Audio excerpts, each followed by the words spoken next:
नमस्कार दोस्तों, आप कहानी सुन रहे हैं सुखदामणी। यह बहुत ही रोचक कहानी है। आप कहानी में बने रहे, आगे बहुत ही मजा आने वाला है। अगर आपने चैनल को सब्सक्राइब नहीं किया है तो चैनल को सब्सक्राइब कर लें और कहानी सुनने के बाद वीडियो को लाइक जरूर करें तो कहानी आगे। सुखदामणी कहानी। गोपाल भांड। बंगाल में एक हंसोड़ आदमी हुआ, गोपाल भांड। उसके संबंध में बड़ी प्यारी कहानियां हैं। एक कहानी तो अति मधुर है। वह जिस नवाब के दरबार में लोगों को हंसाने का काम करता था, दरबारी उससे बड़े नाराज थे, क्योंकि वह सम्राट को धीरे धीरे बहुत प्यारा हो गया था। जो हंसी ले आए जीवन में, वह अगर प्यारा न हो जाए तो और क्या हो। उसके पास बड़ी विलक्षण प्रतिभा थी, इसलिए ईर्ष्या भी स्वाभाविक थी। उसे हराने की वे बड़ी सोच करते थे, लेकिन कुछ उपाय न खोज पाते थे।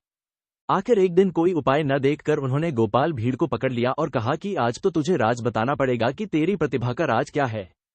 गांव में ऐसी अफवाह है कि तेरे पास सुखदामणी है। तूने कुछ सिद्धि कर ली है और तुझे सुखदा नाम की मणि मिल गई है, जिसकी वजह से न केवल तू सुख में रहता है, तू दूसरों को भी सुखी करता है। और यही तेरे चमत्कार का और तेरे प्रभाव का राज है।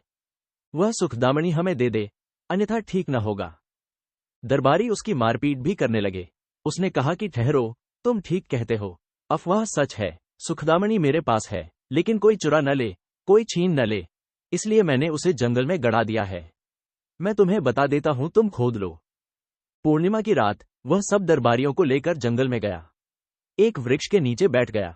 वे पूछने लगे, बोलो, कहाँ गड़ाई है। उसने कहा कि अब तुम खोज लो जगह। सूत्र यह है कि जिस जगह पर खड़े होने से चांद तुम्हारे सिर पर चमकता हो, उसी जगह गड़ी है। वे दरबारी भागे, खोजने लगे स्थान, लेकिन जो दरबारी जहां खड़ा हुआ, पूर्णिमा का चांद था, ठीक सिर के ऊपर था। वह सभी स्थानों पर सिर के ऊपर था, तो वे जगह जगह खोदने लगे। रात भर खोदते रहे, कई जगह खोदा, और गोपाल भांड वृक्ष के नीचे आराम से सोया रहा। सुबह उन्होंने उससे कहा कि तुम धोखा दे रहे हो। हमने सारा स्थान खोद डाला वृक्ष के आसपास। रात भर हम थक गए खोद खोद कर। वह सुखदामणी का कोई पता नहीं। गोपाल भांड हंसने लगा। उसने कहा, मैंने कहा था कि जहां सिर पर चांद चमकता है, वहीं सुखदामणी गड़ी है। वह तुम्हारी खोपड़ी में गड़ी है, कोई जमीन में थोड़े ही गड़ी है। वह तुम्हारे सिर में है, वह तुम्हारे चैतन्य में है, वह तुम्हारे साक्षी में है।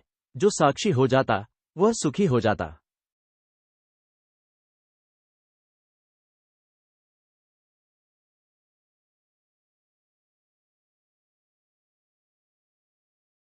कहानी समाप्त हुई। धन्यवाद।